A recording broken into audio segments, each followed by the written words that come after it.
एक छोटे से गांव नूरपुर में दो भाई रहते थे। उनमें से बड़ा भाई रहमत अंधा था। उसे बचपन से ही दिखाई नहीं देता था, इसलिए वह ज्यादातर घर में ही रहता था। आंखों से अंधा होने के बावजूद वह बहुत बुद्धिमान और समझदार था। जीवन के अनुभवों ने उसे वह समझ दे दी थी जो आम लोगों के पास नहीं होती। वह चीजों को महसूस करके पहचान लेता, जैसे किसी के पास आंखें हों। छोटा भाई सलीम खेती बाड़ी करता था, मगर अक्सर जानवर आकर उसकी फसलों को बर्बाद कर देते। सलीम ने कई तरीके आजमाए, मगर हर बार नाकाम रहा।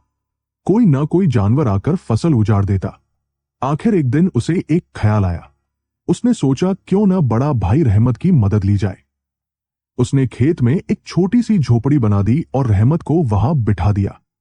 उसने कहा, भाई, अगर तुम्हें किसी जानवर की आहट सुनाई दे तो जोर से आवाज देना। जानवर डरकर भाग जाएगा और हमारी फसल बच जाएगी।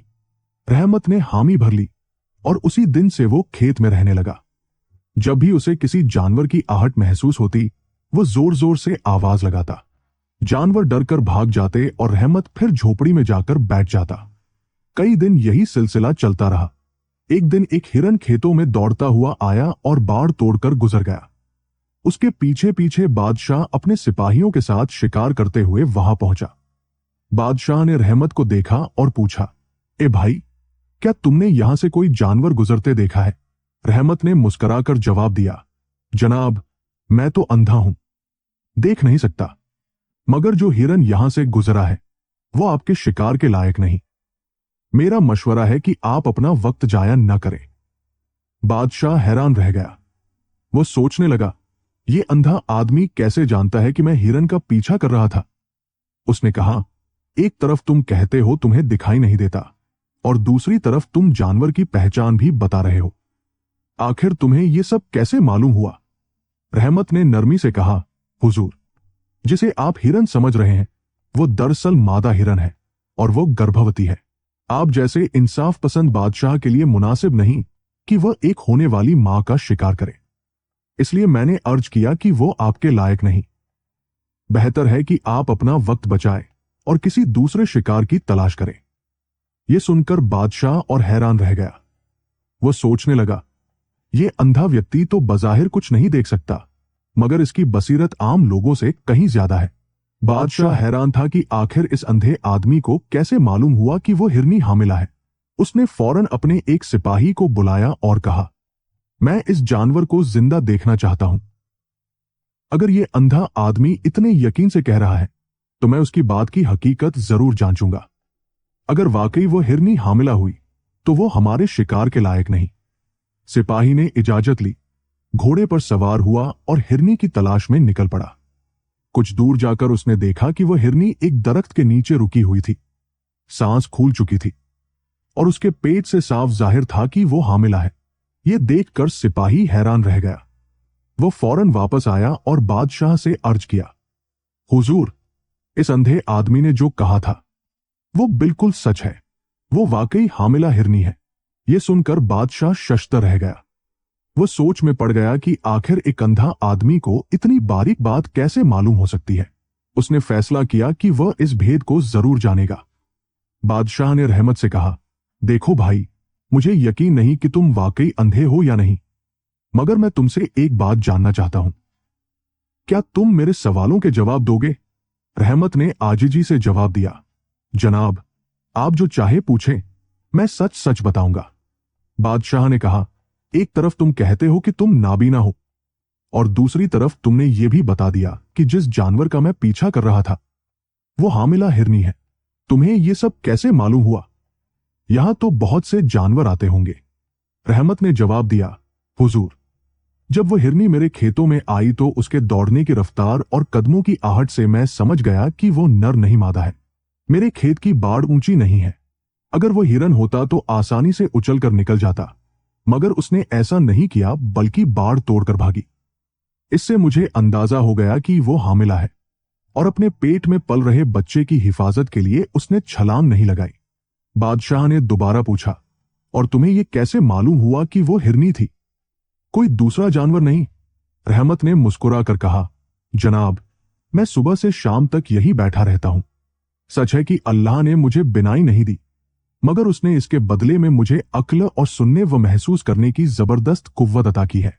मैं कदमों की आहट, सांस की रफ्तार और हरकत के अंदाज से पहचान लेता हूं कि कौन सा जानवर आया है। फिर मैं उसी हिसाब से आवाज देता हूं ताकि वह भाग जाए और मेरी फसल महफूज रहे। उसकी बातें सुनकर बादशाह ने सोचा, ये नौजवान बजाहिर अंधा है, मगर उसकी अक्ल और समझ आम आदमी से कहीं ज्यादा है। ये सोचकर बादशाह ने फैसला किया कि इतना फहमीदा और दाना आदमी उसके दरबार में होना चाहिए। उसने रहमत को अपने साथ महल ले जाने का हुक्म दिया। महल पहुंचकर बादशाह ने कहा, देखो नौजवान, सबसे पहले अपना नाम बताओ और अपने बारे में कुछ कहो।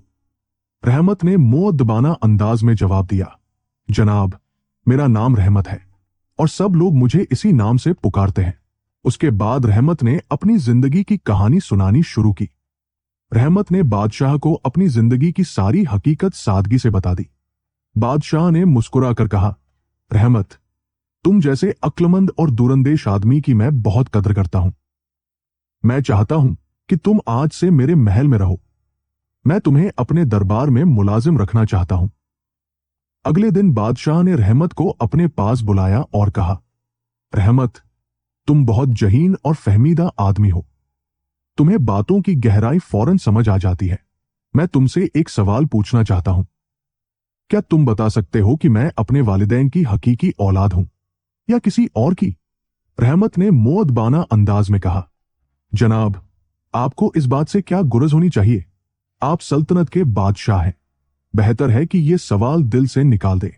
बादशाह ने संजीदगी से कहा, नहीं, यह सवाल बरसों से मेरे दिल में है और मैं इसका जवाब जरूर जानना चाहता हूं। अगर तुम्हें मेरी वालिदा से मिलने की जरूरत हो तो मैं इंतजाम कर देता हूं। मेरे वालिद तो दुनिया से जा चुके हैं। रहमत ने कहा, जनाब, मुझे आपकी वालिदा से मिलने की जरूरत नहीं। मैं अभी बता सकता हूं कि आप किसके फर्जंद हैं, लेकिन पहले आप मुझसे वादा कीजिए कि मेरे जवाब पर नाराज नहीं होंगे। बादशाह ने कहा, मैं वादा करता हूं, जो भी तुम कहोगे उस पर गुस्सा नहीं करूंगा।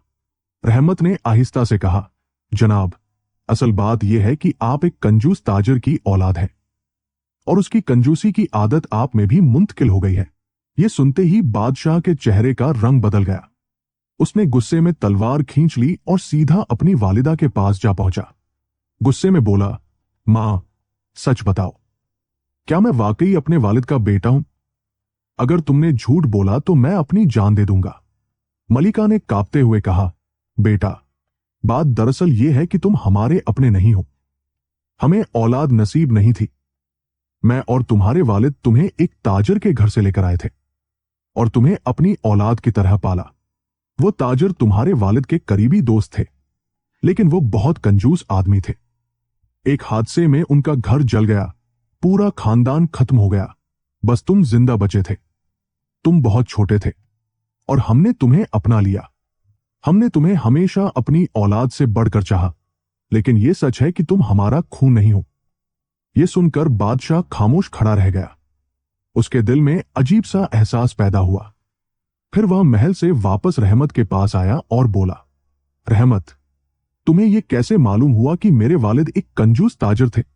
रहमत ने नरमी से कहा, जनाब, अगर आप वाकई एक बादशाह की औलाद होते तो जितने सवाल आपने मुझसे किए उनके दुरुस्त जवाब सुनकर अब तक आपने मुझे इनाम व इकराम से नवाज दिया होता। लेकिन आपने एक सिक्का तक देने की जहमत नहीं की। यही आपके असल नस्ब की पहचान थी।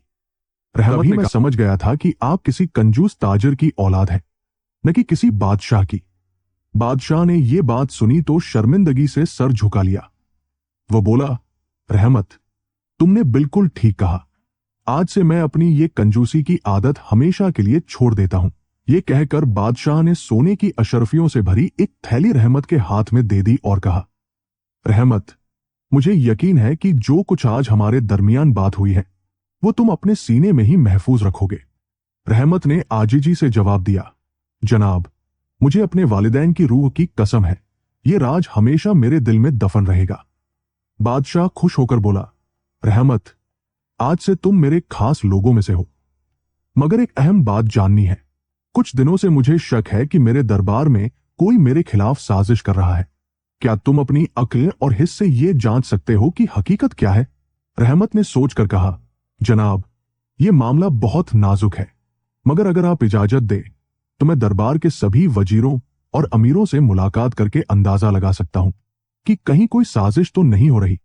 बादशाह ने कहा, ठीक है रहमत, मैं तुम्हें कल अपने साथ दरबार ले चलूंगा। अगर तुमने सच्चाई मालूम कर ली तो तुम्हें ऐसा इनाम दूंगा जिसका तुमने तसव्वुर भी नहीं किया होगा। अगले दिन बादशाह रहमत को अपने साथ दरबार ले आया। दरबार में सभी वजीर, मशीर और अमीर जमा थे। बादशाह ने सबके सामने ऐलान किया, आज से रहमत हमारे दरबार का एक हिस्सा होगा। सब लोग हैरान रह गए कि बादशाह एक नाबीना आदमी को दरबारी क्यों बना रहा है, मगर बादशाह खामोश था। रहमत भी अपनी जगह पर जाकर बैठ गया। वो सबकी आवाजें, लहजे और बातों का अंदाज बड़े गौर से सुन रहा था। फिर बादशाह ने दरबार की कार्रवाई शुरू की। उसने वजीरों से रियासत के मामलात पर सवाल किए। हर वजीर ने तफसील से जवाब दिया। रहमत खामोश बैठा सब कुछ सुन रहा था। जब दरबार खत्म हुआ तो बादशाह ने रहमत को अकेले एक कमरे में बुलाया। वहां रहमत ने आहिस्ता से कहा, हुजूर, वजीर सजाद की हरकतें मामूल से हटकर है। जब वह आपसे बात करता है तो उसकी आवाज में एक अजीब सी घबराहट होती है। वह बार बार अपनी बात बदल देता है और जो जवाब देता है वो हमेशा मुकम्मल नहीं होता। उसकी यह आदत इसलिए है कि अगर वह बात बार बार दोहराए तो झूठ भी सच लगने लगता है। इसीलिए मेरा मशवरा है कि वजीर सजाद की खुफिया जांच की जाए। वह यकीनी तौर पर आपके लिए खतरा हो सकता है। बादशाह ने फौरन अपने सबसे काबिल एतबार सिपह सालार को बुलाकर कहा, सजाद पर खुफिया निगरानी रखी जाए। सुबह से शाम तक यह मालूम किया जाए कि वह कहाँ जाता है, किससे मिलता है और कौन कौन उसके साथ राब्ते में है।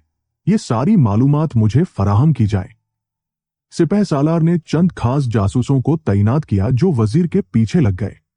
चंद दिनों बाद सिपह सालार ने रिपोर्ट पेश की, महारब पनाह, वजीर सजाद वाकई एक साजिश कर रहा है। वह पड़ोसी दुश्मन बादशाह के साथ मिलकर आपके खिलाफ जंग की तैयारी में मसरूफ है। उसने सरहदों पर फौज की निगरानी कम करवा दी है और कुछ दरबारियों को अपने साथ मिला लिया है ताकि आपके खिलाफ बगावत की जा सके। ये खबर सुनकर बादशाह के चेहरे का रंग बदल गया। उसने रहमत से कहा, तुम्हारा शक बिल्कुल दुरुस्त था, लेकिन मैं अभी भी यकीन से नहीं कह सकता कि वह दरबारी दुश्मन के साथ मिला हुआ है या नहीं। रहमत ने नरमी से कहा, महाराज, अगर इजाजत हो तो एक चाल चलने की तजवीज है। मैं ऐसी तदबीर कर सकता हूं कि अगर वजीर वाकई गद्दार हुआ तो वो खुद अपने हाथों से अपना पर्दा फाश कर देगा। बादशाह ने दिलचस्पी से पूछा, कैसी तदबीर? रहमत मुस्कुराया, कल के दरबार में आप ऐलान करें कि आप रियासत के सबसे काबिल और ईमानदार वजीर को राज खजाने की जिम्मेदारी सौंपना चाहते हैं। अगर सजाद वाकई वफादार है तो खुश होगा, लेकिन अगर वह दगाबाज है तो उसके चेहरे से सब कुछ अयान हो जाएगा। बादशाह ने रजामंदी में सर हिलाया। अगले दिन दरबार लगा। सब वजीर और दरबारी अपनी अपनी जगहों पर मौजूद थे। बादशाह ने बुलंद आवाज में ऐलान किया, मैंने फैसला किया है कि आज से खजाने की निगरानी हमारे सबसे ईमानदार और अक्लमंद वजीर को दी जाएगी। यह सुनते ही वजीर सजाद का चेहरा जर्द पड़ गया। उसके हाथ कांपने लगे। वो जल्दी से बोला, महाराज, यह जिम्मेदारी मुझे क्यों नहीं दी जा रही? मैं तो हमेशा से आपका वफादार रहा हूं। रहमत ने चुपचाप उसकी बौखलाहट सुनी, फिर आहिस्ता से बादशाह से कहा, महाराज, अब आपके शक की गुंजाइश बाकी नहीं रही। जो शख्स सच्चा होता है वो अपनी दियानतदारी के लिए इतना बेचैन नहीं होता। बादशाह ने सिपह सालार को इशारा किया, सजाद को गिरफ्तार करो। सिपाहियों ने फौरन आगे बढ़कर वजीर को पकड़ लिया। उसके थैले से दुश्मन रियासत के खतूत और सोने के सिक्के बरामद हुए। बादशाह ने इत्मीनान का सांस लिया और रहमत से कहा, तुमने न सिर्फ मेरी आंखें खोल दी हैं, बल्कि मेरी रियासत को एक बड़े गद्दार से बचा लिया है। आज से तुम सिर्फ मेरे मशीर नहीं, मेरे भाई की तरह हो। रहमत ने सर झुकाकर कहा, महाराज, मैं तो सिर्फ वो सुनता हूं जो दूसरे नहीं सुन पाते, लेकिन असल अक्ल वही है जो इंसाफ के साथ इस्तेमाल हो। बादशाह ने खुश होकर हुक्म दिया कि रहमत को सोने की एक और थैली और इज्जत व मर्तबा दिया जाए। यूं एक नाबीना मगर अक्लमंद शख्स ने न सिर्फ बादशाह का भरोसा जीता, बल्कि पूरी रियासत को तबाही से बचा लिया। फिर एक दिन एक सौदागर अपना घोड़ा बेचने आया। बादशाह ने घोड़े के सौदागर की बात सुनी, फिर नौकर को हुक्म दिया कि फौरन रहमत को बुलाया जाए। कुछ देर बाद रहमत आया तो बादशाह ने कहा, रहमत, यह ताजिर एक अरबी नस्ल का घोड़ा बेचने आया है। यह दावा करता है कि दुनिया में उसके बराबर कोई घोड़ा नहीं, लेकिन उसकी कीमत 20,000 अशरफिया है। तुम्हारी क्या राय है? क्या मुझे ये घोड़ा खरीदना चाहिए? रहमत ने मुस्कुरा कर कहा, जहां पनाह, मैं अलबत्ता अंधा हूं, मगर मेरी सुनाई बहुत तेज है। अगर इजाजत हो तो इस घोड़े को जरा करीब लाया जाए, ताकि मैं उसकी टापों की आवाज से अंदाजा लगा सकूं कि ये कैसा है। बादशाह ने इशारा किया और घोड़े को रहमत के करीब लाया गया।